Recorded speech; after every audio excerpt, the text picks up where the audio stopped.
Paper leak मामले को लेकर सीबीएसई परीक्षा में गड़बड़ी के आरोपों से सियासत तेज हो चुकी है।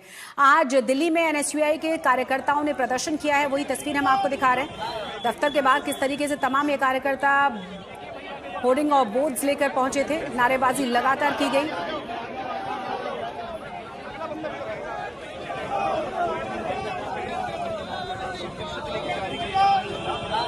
ओएसएम मुद्दे को लेकर एक तरफ विपक्षी दल का भारतीय जनता पार्टी और शिक्षा मंत्रालय के खिलाफ हमला जारी, उसी बीच में आपको तस्वीरें पड़पड़गंज स्थित सीबीएसई दफ्तर की दिखाना चाहूंगा, जहां बाहर देख सकते हैं कि दफ्तर के बाहर कैसे भारी संख्या में जो एनएसयूआई के कार्यकर्ता हैं यहां पर इकट्ठे हुए, हाथ में तख्तियां लेकर उनका बड़ा धरना प्रदर्शन है। क्योंकि अभी सीबीएसई के 12वीं के रिजल्ट आने के बाद देखा गया कि विद्यार्थियों में बहुत रोष था। सोशल मीडिया से लेकर सड़कों तक अब जो विद्यार्थी हैं इस मामले को लेकर उतर आए हैं और विद्यार्थियों का कहना है कि उनको जितने उनकी उम्मीद से नंबर थे कम मिले। फिर उसके बाद जब पोर्टल रिवैल्यूएशन के लिए खोला गया उसमें भी बहुत सी दिक्कतें पाई गई। कई बच्चों की जो शीट्स थी वो ब्लर निकली, जिसके कारण देखा गया कि उनको बहुत कम नंबर मिले। उस सब को लेकर मैं आपको तस्वीरों में दिखाना चाहूंगा कि एनएसयूआई के जो कार्यकर्ता हैं यहां पर इकट्ठे हुए हैं। हमारे साथ विनोद जाखड़ है, क्या कहना चाहेंगे विनोद? सर, जिस तरीके से सीबीएसई आज एक भ्रष्टाचार का अड्डा बन गई है और ये समझ नहीं आ रहा है, अभी तक देश के शिक्षा मंत्री छात्रों के सामने आके बात नहीं कर रहे हैं। केवल प्रिंसिपल्स को एक टूल किट दिया गया है कि आप जाइए, ओएसएम की प्रणाली कितनी अच्छी है इस पे वीडियो बनाइए और छात्र छात्राओं से भी वीडियो बनवाइए। मैं ये कहना चाहूंगा, ओएसएम प्रणाली इसलिए लाई गई है कि कुछ शिक्षा मंत्री और उनके लोग शामिल हैं, क्योंकि ये प्रॉफिट और लॉस का काम था। थे विनोद जाखड़, राष्ट्रीय अध्यक्ष एनएसयूआई। तस्वीरों में आपको दिखाना चाहूंगा कि हाथ में एनएसयूआई के कार्यकर्ताओं ने तख्तियां पकड़ रखी हैं, जिस पे आप पढ़ सकते हैं कि हेल्पलाइन नंबर भी एनएसयूआई ने जारी किया है। क्योंकि 18 लाख के आसपास देखा गया जो विद्यार्थी थे 12वीं का सीबीएसई की जो परीक्षा है उसमें बैठते हैं। फिर उसके बाद उनका सीधा आरोप सीबीएसई पर कि जो ओएसएम सिस्टम के कारण उनके नंबर कम हो गए। फिर रिवैल्यूएशन के लिए जब पोर्टल खोला गया उसमें बहुत सी दिक्कतें पाई गई और उसके बाद अब विपक्ष का सड़कों पर विरोध प्रदर्शन जारी। इससे पहले नीट यूजी मामले को लेकर भी देखा गया था कि एनएसयूआई के कार्यकर्ता सड़कों पर धरना प्रदर्शन कर रहे थे और अब सीबीएसई ओएसएम के मुद्दे को लेकर भी अब जो एनएसयूआई के कार्यकर्ता यहां पड़पड़गंज सीबीएसई के दफ्तर के बाहर पहुंचे और साफ तौर पर उनकी बड़ी मांग है कि धर्मेंद्र प्रधान जो शिक्षा मंत्री हैं इस मामले को लेकर अपना इस्तीफा दे। कैमरामैन आलोक दास के साथ अनमोलनाथ बाली की दिल्ली से रिपोर्ट। तो नीट पेपर लीक की लेकर जिस तरह से हंगामा हुआ है, सियासी संग्राम उस पर लगातार बढ़ता जा रहा है। कांग्रेस नेता राहुल गांधी ने पेपर लीक के बहाने प्रधानमंत्री मोदी को घेरा तो जंग और ज्यादा तेज हो गई।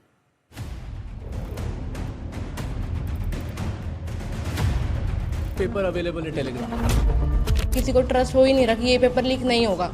हमें तो लग रहा है ये भी हो जाएगा।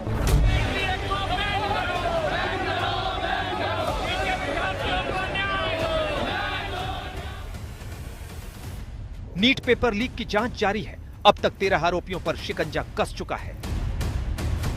शीर्ष अदालत सख्त है। री एग्जाम को लेकर सरकार सुरक्षा का भरोसा दे रही है, लेकिन इस पर सियासत थम नहीं रही।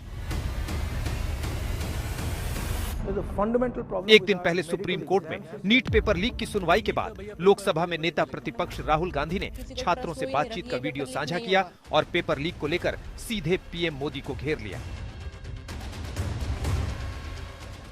नीट छात्रों से मुलाकात में एक बात बिल्कुल साफ हो गई, भारत का युवा नरेंद्र मोदी पर भरोसा नहीं करता। उन्होंने मुझे बताया कि पेपर व्हाट्सएप और टेलीग्राम पर खुलेआम बिक रहे हैं। किस कीमत पर बिक रहे हैं, कौन खरीद रहा है, माफिया कैसे काम कर रहे हैं, यह सब इन बच्चों को पता है। उनका एक ही सवाल था जो हमें पता है, वो सरकार और संस्थाओं को क्यों नहीं। राहुल का हमला सिर्फ यही नहीं थमा, उन्होंने पेपर का कॉन्ट्रैक्ट लेने वाली कंपनी और उसके बैकग्राउंड को लेकर भी तल्ख सवाल किए। There are certain people who are controlling the medical colleges. There are certain people who are controlling the exam system. These guys are friends with each other. There's huge money. This is a method to suck money out of you people. This is not a system to educate you about medicine. This is a system to suck money out of you people. You people, your parents are in the middle class.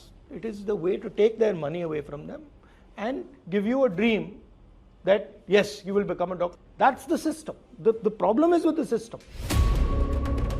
उधर NEET paper leak को लेकर राहुल का हमला सीधे PM Modi पर हुआ तो पलटवार होते देर नहीं लगी। अमित मालवीय ने राहुल पर जवाबी हमला बोलते हुए लिखा, ये कहना बेतुका, अपमानजनक और तर्कहीन है कि पीएम मोदी ने व्यक्तिगत रूप से नीट परीक्षा के पेपर लीक की निगरानी की। यही कारण है कि राहुल गांधी राष्ट्रीय महत्व के मामलों पर गंभीरता से विचार करने में असमर्थ रहते हैं। एक दिन पहले नीट पेपर लीक पर सुनवाई के दौरान शीर्ष अदालत ने भी सख्त सवाल किए थे और इस बीच सियासी हमले लगातार तेज हो रहे हैं। आज तक ब्यूरो।